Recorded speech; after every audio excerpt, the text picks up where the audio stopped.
ಶ್ವಾಸ್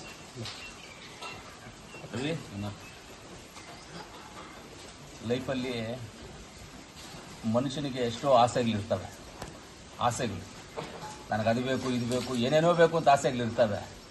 ಆದರೆ ಇವತ್ತು ನನ್ನ 46 ಮುಗಿದು 47ನೇ ವರ್ಷದ ಹುಟ್ಟುಹಬ್ಬವನ್ನು ಇವತ್ತು ನನಗೆ ಆಸೆ ಆಗಿರುವಂಥ ನನ್ನ ಆಸ್ತಿ, ಇದೆಲ್ಲ ನನ್ನ ಆಸ್ತಿ. ಈ ಆಸ್ತಿನಲ್ಲಿ ಇವತ್ತು ಇಲ್ಲಿ ನನ್ನ ಬರ್ತ್ಡೇನ ಆಚರಣೆ ಮಾಡ್ಕೋಬೇಕು ಅಂತ ಅಂದ್ಕೊಂಡಿದ್ದೆ. ಇವತ್ತು ಆಚರಣೆ ಮಾಡ್ಕೊಂಡಿದ್ದೀನಿ. ಎಲ್ಲ ನಮ್ಮ ಅಭಿಮಾನಿಗಳಿಗೂ, ನಮ್ಮ ಕೋಲಾರ ಜಿಲ್ಲೆಯ ಕೋಲಾರ ತಾಲೂಕು, ಮುಳಬಾಗಿಲು ತಾಲೂಕಿನ ಎಲ್ಲ ನಮ್ಮ ಕಾಂಗ್ರೆಸ್ ಪಕ್ಷದ ಮುಖಂಡರಿಗೂ, ಕಾರ್ಯಕರ್ತರಿಗೂ ಎಲ್ಲರಿಗೂ ನಾನು ಧನ್ಯವಾದಗಳನ್ನು ತಿಳಿಸ್ತೀನಿ.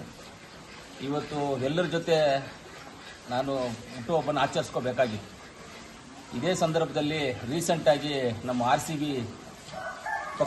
ಕಪ್ಪನ್ನು ಗೆದ್ದು ಬೆಂಗಳೂರಿಗೆ ಬಂದಂಥ ಸೆಲೆಬ್ರೇಷನಲ್ಲಿ, ವಿಜಯೋತ್ಸವದಲ್ಲಿ 11 ಜನ ನಮ್ಮ ಕರ್ನಾಟಕದ ರತ್ನಗಳು, ನಮ್ಮ ಕರ್ನಾಟಕದ ಹೆಮ್ಮೆಯ ಪುತ್ರರು, ನಮ್ಮ ಕೋಲಾರಿನ ಹೆಮ್ಮೆಯ ಪುತ್ರಿ, ನಮಗೆ ತುಂಬ ಬೇಕಾಗಿರುವಂಥ ನಮ್ಮ ಸುರೇಶ್ ಬಾಬು ಅವ್ರ ಮಗಳು ಈ ಇದರಲ್ಲಿ ನಮ್ಮ ಕೋಲಾರಿನ ತೀರ್ಕೊಂಡಿರ್ತಾರೆ, ಈ RCB ಸಂಭ್ರಮಾಚರಣೆಯಲ್ಲಿ.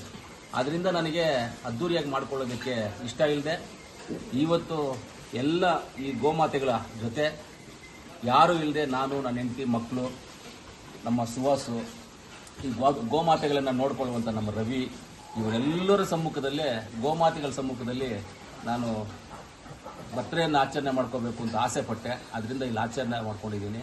ನನಗೆ ಫುಲ್ಲು ತೃಪ್ತಿಯಾಗಿದೆ, ಸಂತೋಷ ಆಗಿದೆ, ಖುಷಿಯಾಗಿದೆ. ನಾನು ಈ ಗೋಮಾತೆಯಲ್ಲಿ ಕೇಳಿದ್ದೀನಿ, ಗೋಮಾತೆಗೆ ಪೂಜೆ ಮಾಡುವಾಗ ಕೇಳಿರೋದು ಒಂದೇ, ಏನು 11 ಜನ ತೀರ್ಕೊಂಡಿದ್ದಾರೆ ಅವ್ರ ಆತ್ಮಕ್ಕೆ ಶಾಂತಿ ಸಿಗಲಿ, ದೇವರು ಅವ್ರ ಕುಟುಂಬಕ್ಕೆ ಶಕ್ತಿ ತುಂಬಲಿ, ಆ ಮಗು ಅವ್ರ ಮನೆಯಲ್ಲಿ ಅವ್ರ ಇನ್ನೊಂದು ಮಕ್ಕಳಿಗೂ ಯಾರಿಗಾನ ಮಕ್ಕಳಾಗಿ ಉಡ್ಲಿ ಅಂತ ಹುಟ್ಟಬೇಕು ಅಂತ ಆ ದೇವರಲ್ಲಿ ಪ್ರಾರ್ಥನೆ ಮಾಡಿದ್ದೀನಿ, ಗೋಮಾತೆಯಲ್ಲಿ ಪ್ರಾರ್ಥನೆ ಮಾಡಿದ್ದೀನಿ. ನಮ್ಮ ಗೋಮಾತೆಗಳೆಲ್ಲ ಇಲ್ಲಿದ್ದಾರೆ.